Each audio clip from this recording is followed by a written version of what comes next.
Hello and welcome to this week's episode of Higher or Lower, brought to you by SpreadX, Sporty Index and oddschecker. This is the show where we look ahead to the weekend's football, just Premier League only this weekend, don't know who chose that. And we look ahead and say if we think the eventual results of some spread betting markets went higher or lower than the midpoint with Sporty Index and SpreadX. I'm your host, George Ellick. I'm delighted to be joined to my left by Jack Wright. Hello. And I'm also joined by Dan Worth. Hello. How are you? Very good. No, Why am I not good? You got a cold? I do have a slight cold. Slight cold. It's slight now. Okay. Yeah. What day was it its worst? Probably Monday. But then, everything's worse on a Monday, isn't it? I love Mondays. Do you? Yeah. Weekend roundup for you? My Monday morning is watching as much football as I possibly can. Yeah. So it's quite fun. You live the dream. Thank you. We all do. Yeah. Yeah. What do you do on a Monday morning? What's your Monday morning ritual? Tesco's. Other supermarkets are available. You work there? Yeah, I have to make up for the money we lost over the weekend. Just straight to Tesco's? Straight to Tesco's first thing, yeah, get the weekly shopping. Nice. Yeah. Big Tesco's? Local? Yeah, the what they Big call one. the Extra. extra. Yeah, I was gonna say superstore. elite. Wow. Elite. Yeah. Tesco's elite. Yeah, driven back from Norwich at the weekend and then straight into the Straight to Tesco's? straight to Tesco's. Bosh. Lovely. What Okay, a start. enough of that silliness. We are going to start, even though there is, I would say, a pretty good game on Friday night in the Championship, but we're going to get to that later. Spoiler alert. Spoiler. We're going to kick off with a game in the Premier League with Newcastle hosting Manchester City. This is, of course, Manchester City, who will be without Rodri, who, to my mind, is possibly the best player in the world. He's out for the rest of the season, seemingly with an ACL injury. But total goal minutes is the line here we're looking at. So this is the total cumulative minutes that a goal is scored in within a game. SpreadX here have the line as 164 to sell, 179 to buy. So the midpoint is 171.5. So higher is lots of goals and late goals. Lower is fewer goals and early goals. 3, 2, 1. Yeah, see, this is what I miss. This is what I miss. I've been having a nightmare with this market all season, and I've been going higher, you've been going lower. I don't know what's been going on. Finally, we're back to Jack and George do the sensible thing and sell, and the guy who just loves goals just goes and says higher. Brilliant. Why are they going to be? Well, you said it. I love This goals. is rationale so I've done. gone That's fine. No, I just think, obviously City have been scoring for fun this season. They've scored 2 or more in all of their last 14 Premier League games. But they also haven't looked as good at the back. They haven't kept a clean sheet since the opening day. And I think Newcastle's attack, and Newcastle generally, can cause City problems here. I appreciate that 171.5 midpoint is quite high, but it doesn't feel unattainable, I don't think. Average total goal minutes in Newcastle games this season is 112.6 and 97 for City, so put those two together, It's a slight win. Yeah, but then, Newcastle's opposition in this game. Yeah, that is a key factor, but City are averaging just short of 3 goals per game, Newcastle over 2, so I think there'll be goals in this. I am slightly reliant on it, or on some of them being late goals at 171.5, but I think both teams to score. Finished 3-2 at St James's Park last season. I'm hoping for something similar to that. I'm really hoping it's higher now that both of you have gone against me. Something like that. Yeah, outrageous. Jack, what's your thinking? My thinking is that this is a disjointed Newcastle side at the moment. Things aren't quite right behind the scenes. They're not really firing, and they've been quite slow starters at the start of the campaign. And I think if you hand the initiatives over to Manchester City, that's a dangerous game, very dangerous game. So that's where I'm going with it. Obviously, Newcastle have a horrendous record in this fixture as well, and it has got a history of goals. So I'll kind of address that and say that, like, over the years there has been lots of goals in this game. So I'm kind of going against those historical stats and focusing more on how I see the game going. I can see a lot of controlled Manchester City performance in this one. I do think they're going to win it. I think that's going to see more of a controlled one rather than a rampant one. They've obviously got a Champions League tie away from home on Tuesday in Slovakia, and that could come into the equation when we're talking about late goals, that they will look to see this game out rather than have to push for it. All 4 respective home and away games in the league so far this season have got under 171.5. Albeit Newcastle's was just because one came in at 171, but we take it. City's 102 and 142, and Newcastle's first one, of course, was only 45. So that 142 actually came in a 3-1 away win at West Ham. So even with 4 goals, they were still pretty much comfortably under that, going on the same kind of lines that I'm thinking. And you mentioned Rodri, is that going to help or hinder our selection? Hard to say. I mean, I think the obvious thing is you'd think it would hinder, because it'll make City less strong from a defensive point of view. But I think it'll just mean that City are just generally less good. And that in itself, I don't think is necessarily the worst thing for this, where I still expect City to win it and win it fairly comfortably. A key part for me in this is I think Newcastle look kind of a bit of a shadow of themselves so far this season. They've dropped points already in 2 games. All 3 of their victories have come by a solitary goal. And with the exception of the win over Spurs, the fixture list has been pretty kind to them so far, where they've played otherwise teams who are forecast to start the season to finish in the bottom half. So that isn't great. You also couple that with the fact that they've yet to score more than 2 in a game so far this season. And you look at last season, City only conceded more than 2 goals in an away game on 1 occasion, and that was the 4-4 draw against Chelsea. They only conceded 2 on 3 occasions. So like City, it's so often the case with teams like Man City where the star players that they have, Haaland, De Bruyne and everything else, and the amazing attacking player and the amount of goals they score makes you forget that actually there is a defensive solidity there which underpins all of their successes, and I think that's so true with City themselves. I think City should win this fairly comfortably. I'm not convinced that Newcastle are in a great position right now, and it's a relatively high line where they can easily be 2, 3, possibly even 4 goals in this game, and it would still finish underneath the target. So as I say, relief to be back in the warm embrace of lower in a TGM market, because I've lost my head there recently. Wolves v Liverpool now. Wolves not having a great start to the season. Liverpool fresh off a demolition of West Ham in midweek, winning that game 5-1 with a few late goals. If there are 6 in this one, it's going to be a big hire, isn't it? It is. The total goal line is high. It's 3.45 is the midpoint with Spread X. So this is the total amount of goals scored in the game. You can need 4 or more for going higher, 3 or fewer for going lower. 3, 2, 1. It's great to be here again. It's just a high line, isn't it? High line. Yeah. It's 3.5. It's I think Wolves' issues this season are very clear to see, and again, I do feel like in some defence of Gary O'Neill, they have been dealt an incredibly hard start to the season, where they played Villa, Arsenal, Chelsea, and Newcastle. They've lost all 4 of those games. Their only respite has been Forest away, which actually has been a pretty difficult game when you consider Forest start to the season. So they've played teams who are currently sitting in the early league table, 3rd, 4th, 5th, 6th, and 8th. So I do think it's a little bit overpronounced. But in Liverpool, they've got a team coming to Molineux who are currently 2nd, so it doesn't get much easier. Yeah. I think Liverpool should win this fairly comfortably. I've been pretty impressed with Arne Slot and the start that he's made. I don't really think that Wolves will cause them too many issues from an attacking point of view. I think whether it's key players that they've lost or anything else, that they're not really clicking from an attacking standpoint. And even that 6-2 against Chelsea, when you look at the underlying numbers and the chances that Chelsea created, it wasn't an 8-goal game. It was just one of those games where a lot of goals went in. So, obviously when there's been 8 already, it could be difficult. But you look at Wolves' other games so far this season, we've got 4 in one, 3 in another, 2 in another, and 2 in the other 2. Sorry. So in the majority, it still wins. And I think having 3, 2, 1, and 0 on side is the way I want to play this, rather than shooting for the stars and getting 4 or more. Dan, you love goals. Jack, why have you said higher? I think the crux of it comes down to, you've said you don't think Wolves are going to score. The reason I've gone higher is because I think they might well do. That the outcome of that probably will dictate whether this one does go over or not, because I can see Liverpool getting 2 or 3. It's whether Wolves can contribute to it or not. You're right in saying that it doesn't get any easier for them. They have conceded 14 goals this season, which is the most. Obviously, most of that was in one game, nearly half of that in one game.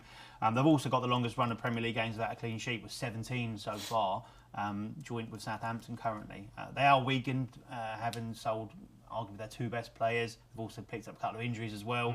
And I think Gary Neal seems to think, well, we're not going to be able to keep sides out, so we're going to have to come out punching and try and get a couple of goals up and then possibly look to hang on. They've not been able to do that. They have conceded late goals. They've kind of thrown away strong positions. But they have looked, that Chelsea game, they scored 2, but they could have scored 4 or 5. So that was interesting. 3-1 here last season, so obviously we'll take exactly the same result. And I do think a similar outcome actually is on the cards. Liverpool created 21 big chances in the league. That's joint highest with Villa across that. And so that Wolves 2 Chelsea 6 game does stick in your mind a little bit how it was. Yes, it was crazy, but it did unravel. And of course the space that Madueke had. Madueke had. Yes. There you go. Yeah, got there in the end. Happens sometimes. It does, doesn't it? Yeah. Madueke had. Yeah. Would certainly be interesting if the right-hand side of Liverpool's attack was given such freedom in the box. Indeed. Dan? Yeah, not loads to add, to be honest. You've kind of cleared off. Wolves are in a pretty bad way at the moment, and Liverpool are looking really strong, particularly going forward. I watched the game last night against West Ham because I had a play on Liverpool over West Ham shots on target supremacy, which Liverpool... I mean, that's a long-winded way of saying I'd backed Liverpool to have more shots on target than West Ham, which they did by 8, I think, in the end. By 8? You on the spreads? Nah, that's the annoying thing. Okay. Fixed odds. Should have. Spread betting is way more fun, and I would have won way more money. But there we go. But losses. Please gamble responsibly. Yeah, you've got it. You've got it smart. But no, the reason I brought that up is because I was really impressed on how Liverpool didn't stop, even at 2-1, 3-1. They just kept pushing, and I could see that happening here. I agree with you that I think Liverpool probably score 3, so I am slightly reliant on Wolves getting on the score sheet, which I think isn't beyond the realms of possibility. But yeah, I'm expecting Liverpool to go at it from the start and stay there till the 90th. So I'm happy to have, I'm happy to be higher. We're normally one-take wonders there. I know, yeah. It's the cold, it's the block nose. I've got no excuse. Ipswich versus Aston Villa. Yeah. What a game. What a game. Yeah, what a game. Sunday, fun day. Last match goal is a market we're looking at here with SpreadX. So this is the time in which the last goal is scored. Their midpoint is 66.5. So lower means you think the last goal will come early in the game. Higher means a late goal. We're not even that late. No. Not really. No. I was having this discussion. What time would you say it's a late goal? It begins with an 8. Yeah, I'd fully agree with that. Or yeah, 9. I think I saw someone on Twitter. No, I saw someone on Twitter saying late 60s was a late winner, and I was like, no, not really. I'm glad these we're all days. in agreement. Yeah. Yeah, higher, definitely. Is that a spoiler? No, not at all. Just a reference to that. Right, let's do this. What could be? Portman Road, Jack's favourite place on earth. 3, 2, 1. This feels low, doesn't it? It does feel low. This ain't a late goal, is it? Like what is... I'm trying to work out in which situation this just kind of peters out.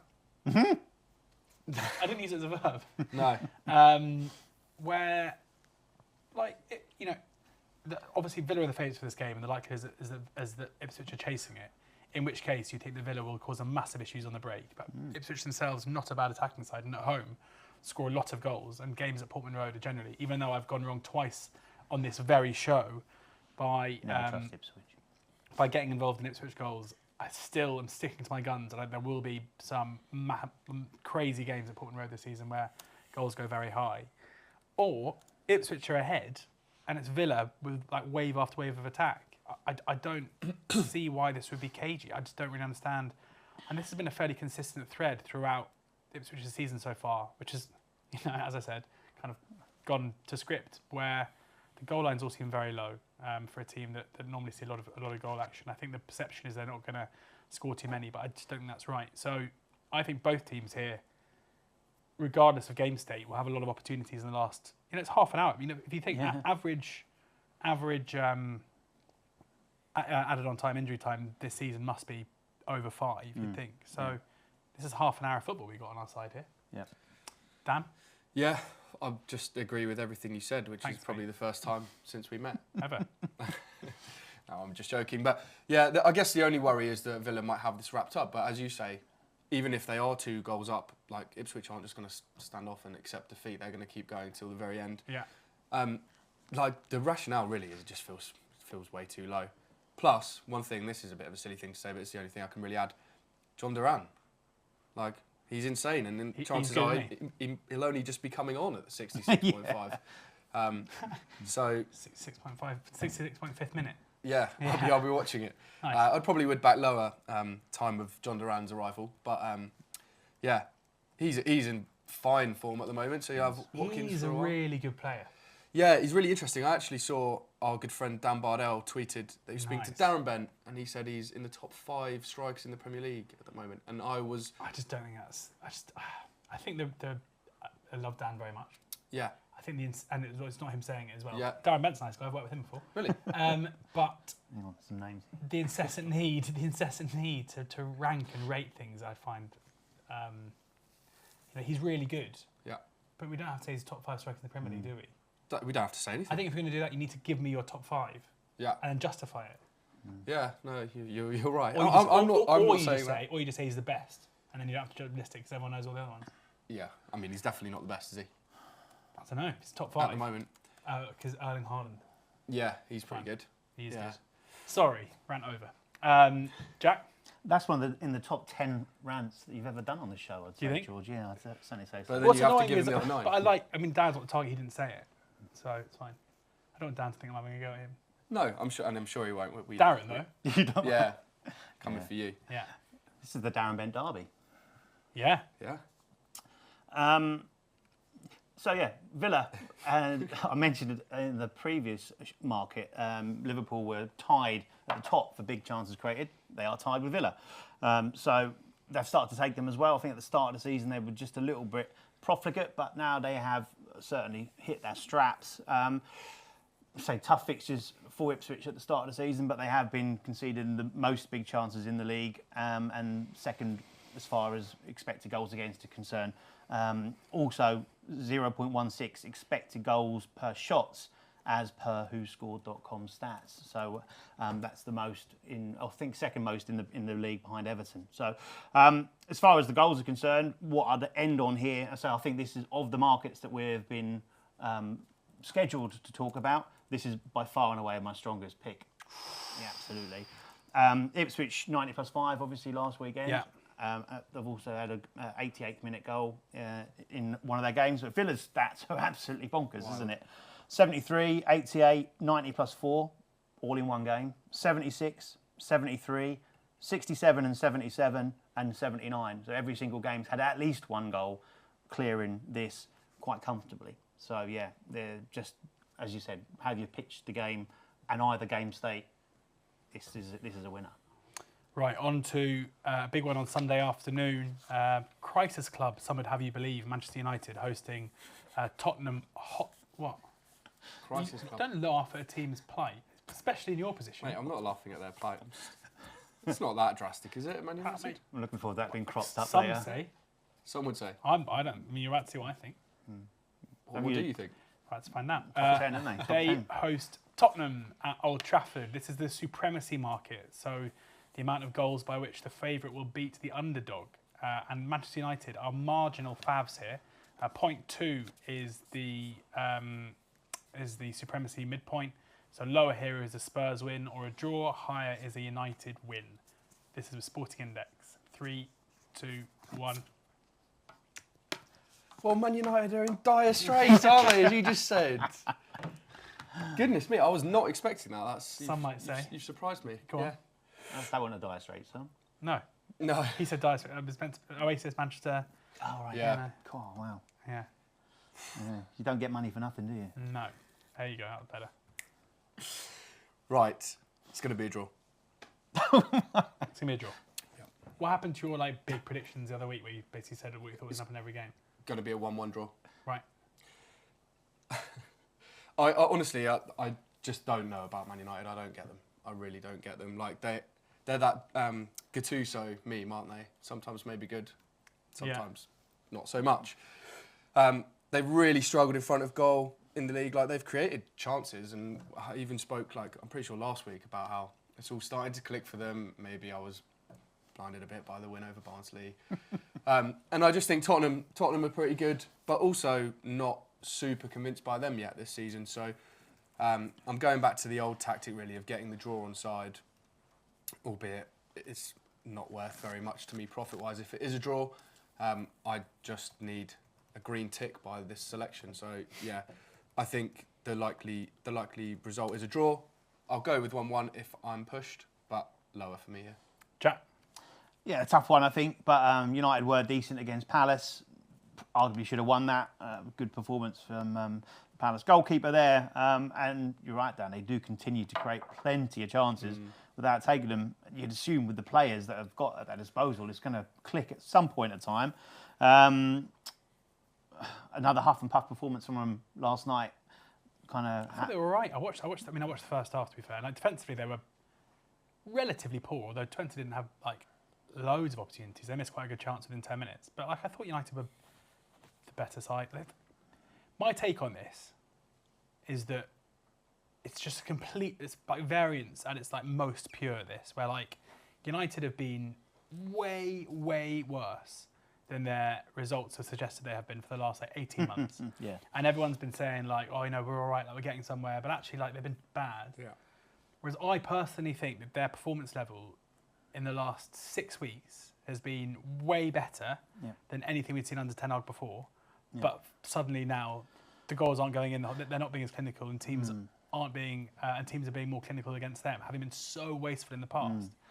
And that means that there's this whole perception now that Ten Hag's on the brink and they're about to go. Obviously, the Liverpool game was really bad. I definitely accept that. But I think there are games, last night's an example, Palace is an example, Fulham, they got the goal very late on. But these are games where they've been quite obviously the better side in my mind, and yet haven't necessarily had that come to pass in the result itself. I think there'll be loads of goals in this. I think from a defensive point of view, United still look relatively chaotic. But I do think and I think this is a game where Rashford, who to me looks like he's in pretty good nick at the moment, should enjoy himself given the way that Spurs play their high line. I think Spurs are good. It's just going to Old Trafford is a difficult place to go, and I'm not sure with home advantage, basically having them as kind of pick 'em in the supremacy market makes massive sense. The only annoying thing about this for me is that it's such a the line is only just above 0. That obviously from a fixtures betting perspective, if you're going to play the maths, you'd play the draw or Spurs because that's the heavily odds-on one. But I just think United are a bet in the fixed odds market, and I think United are, for the first time for as long as I can remember, way better than people think they are, which is a complete flip to what we've seen recently. Sorry, I jumped in there. No, but you've pretty much said what I was going to say there, which is fine. I can show you my notes if it helps. Yeah. But so I've not got massive, complete and utter faith in United, but the processes are much better. They're allowing far less shots. Their possession's better. Their chance creation's better. And as you said, it's kind of been weird that they've been terrible and kind of got away with it over the last 18 months. And it's been sort of the opposite this season so far. So, I agree. I would be happy to take them on the fixed odds market. And therefore, I do think they will win. So, obviously, that's why I've gone higher in the supremacy market. Great stuff. Right, final game we're going to look at before we get to our best bets of the weekend. Bournemouth hosting Southampton in a South Coast clash, not a derby, clash on the South Coast. First match goal, this one. So this one, the first goal is scored within the game. 31.5 is the midpoint with Sporting Index. So lower would be an early goal, and higher would be a later first goal or no goal at all. Make sure we get this one right. Yeah. Okay. I hate to get it wrong. 3, 2, 1. We will get it right. Oh, okay. Jack, I think you've led us so far. So, do you want to go? Yeah, come. No. I was just going to say I'm quite surprised because Why? all of the stats that I looked at would suggest that this comes in higher. So you two shrewdies, I thought. Well, I like the notes I've got here. This is just gut feel. I think it's going to be quite an intense game, possession versus press. Southampton have been creating loads of chances but not really scoring any goals, so I think we're reliant on Bournemouth here. You guys might tell me differently. I don't know, I just think fast start from Bournemouth. It's gut. It's gut. Sometimes it can be gut. Do you take any probiotics? No. I want to know the health of your gut before I get involved in a gut pick. Good. I don't know. I don't take any probiotics. Okay, no. I'm still a Do young boy. It's not an old thing. Do you eat any kimchi? I've had kimchi in my life, yeah. I know where you live. I know you eat sourdough. Right, Jack. I'm really looking forward to this game. I think it's going to be a real exciting watch. I do. Monday night, under the lights. Yeah. Under the light. Goals. Similar to Fleetwood Morecambe this Monday. Indeed. Yeah. What a game that was. Well, yeah, we would. Annoying for those of us who back Fleetwood. Yeah, we'll move on. Yeah, I think Bournemouth, good performances without getting the results. Very front foot. They had plenty of attempts at Liverpool last weekend, which is no mean feat. Nearly took the lead, of course, with a very early goal from Semenyo, ruled out for offside. They failed to score early, but obviously Southampton did against Ipswich. So we'll bring that slight element of confidence that they've actually at least got a point on the board now. But I think they'll come to play their usual style. I think that's pretty much ingrained now that that's what they're going to be doing this season. I think it's going to be open, it's going to be attractive, and I think that will result in an early goal, which will then set the tone for the rest of the game. So the main element of this is that I don't think either side you can rest assured that are going to be ultrasound defensively. As you said, the stats don't necessarily lend itself to go, oh, there's definitely going to be an early goal here. But the fact that no clean sheet for either of the sides across all 13 games, across all competitions this season, would suggest that there will be chances at both ends. And you'd expect, especially Bournemouth, I fancy Bournemouth quite strongly in this one actually, but I think they'll get off to a good start and clear this lower for us. Yeah, I kind of just think this is a game between two sides, both of whom create a fair few chances. And I'm sticking to my guns with my Southampton call, where I think they're going to concede a lot of goals. And we kind of saw that, I guess, in the back end of the game last weekend. The weekend before that. And even against Ipswich, they conceded a fair few chances. Bournemouth, I think, have been pretty impressive so far this season. But we know under Iraola, they're a pretty attacking side. I just don't really see why. As I say, it's not a derby, so it's not going to be one of those kind of cagey, bitty starts. I don't necessarily think. I think both teams look to play and should enjoy themselves. But what's the weather like? Oh, mate, it's Monday. Bad, That's way too far ahead for the weather. I'm looking at the weekend first. I would assume bad. It's not been great recently. It's horrible, isn't it? Bournemouth weather. What we got Monday? Ooh, rainfall warning. Could be off. Yeah. And it looks right, 17 degrees and sunshine. Oh, there we go. We should make a trip to the south coast. God, goals galore then if there's some Goals galore. On to the naps now. Dan, why don't you give us your best bet of the weekend? Okay, can do. Last week was very boring and I didn't do very well with a sell of goals in the Everton game and there was only 2. This week I'm sticking in a goal-related market and I am selling lower. Time of first Chelsea goal against Brighton. This could be because of recency bias. Into Enzito Maresca's. Yeah, I've Chelsea. been really impressed with Chelsea since last week, saying I've not been that impressed by Chelsea. Crazy what a week can do, Unbelievable. I've been impressed over the last 7 days. Over the last 7 days, I've been. You loved that performance against Barrow. Yeah, well, I did. I did. And oh my God, I mean, I love Barrow, and I think they're a good side, but like when you got Nkunku and Joao Felix and Pedro Neto come up against the League 2 defence, you'd hope they would do that kind of damage, wouldn't you? You would hope, yeah. But 5-0 win, quite convincing, quite nice. My second favourite, Barrow. After quite convincing. What classifies a convincing win, please? We will talk about the late goal. Yeah, fair enough. I think anything more than 3 is probably convincing. Right. So, very convincing win. Can't keep him out of my eye. Oh, Lewis. Win. And I just think Chelsea come flying out of the traps here. They're the league's second highest scorers with 11 goals this season. They have so many attacking options that all seem to be sort of clicking at the right time. Brighton conceded early against Forest at the weekend, 38th minute against Arsenal. But generally, they have been okay at the back. They've only conceded 4 goals this season. So I'm not necessarily looking at Brighton and going, oh, they're going to concede. Well, I am saying they're going to concede early, but not saying that they have been conceding loads of goals. I think it's just more of a reflection of Chelsea going forward. And I think, as I said, everything seems to be clicking at the right time. And at 42, we usually say that's just Chelsea to score in the first half. So I'm happy to be that side of it. So lower time of Chelsea first goal against Brighton. Jack? I'm going into a market that I liked from way back in the day when we first started. Yes. Tickets? No. That's another market, but I'm actually going to revisit a game we've already talked about as well. Which We should have said at the time. I want to keep up my Come on. sleep. Yeah. Manchester United versus Tottenham. Oh. And I'm going for the big one. Player goal minute market. And I'm going to Rashford. hire a Bruno? defender. Dallo. Oh. No. Mags? Mags? Maguire? Nope. God, right, come on.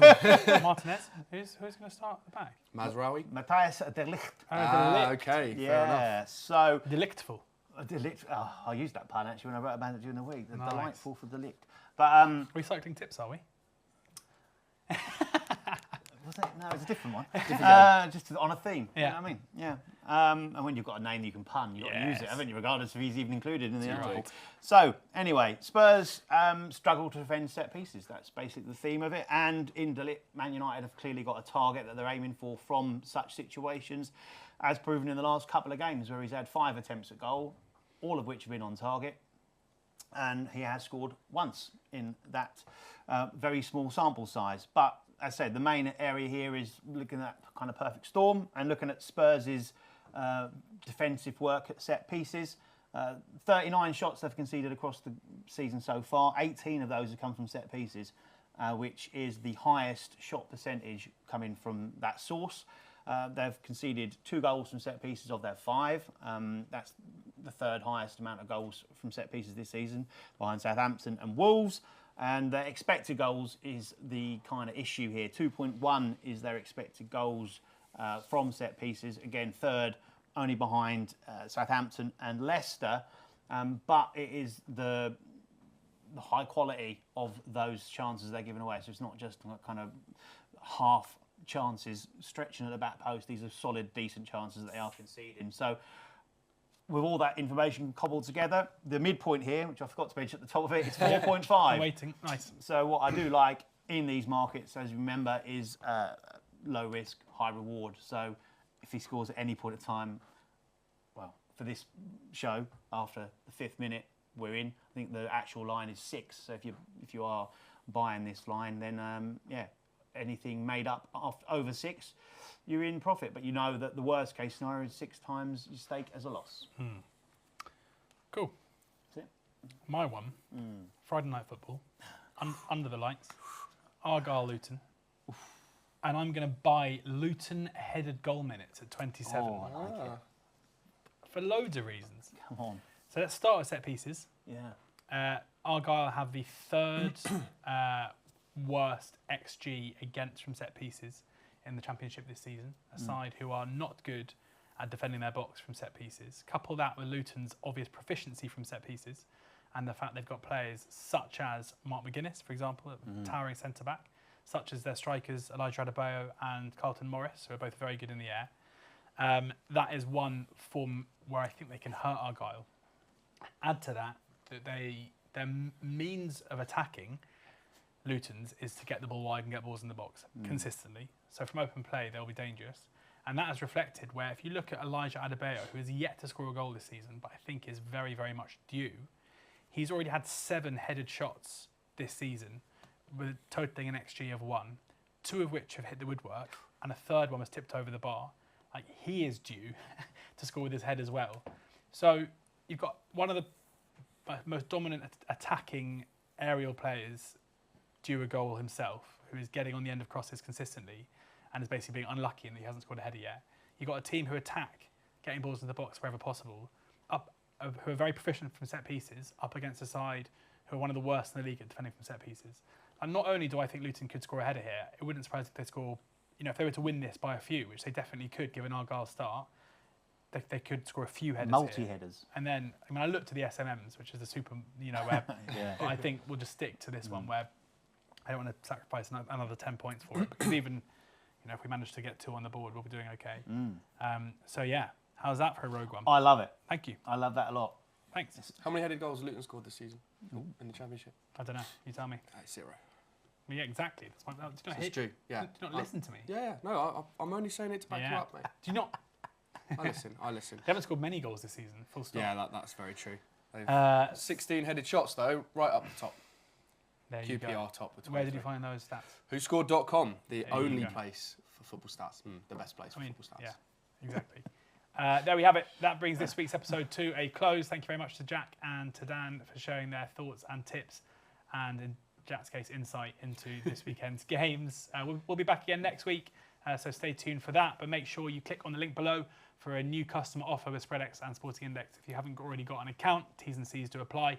And as we said earlier in the show, do make sure that you remember and read up about it, and that losses can exceed your initial deposit. Oddschecker have you covered for all fixed odds betting needs, and whoscored.com is your place to shop around for those stats, such as headed shots and goals and everything else there too. They have you completely covered.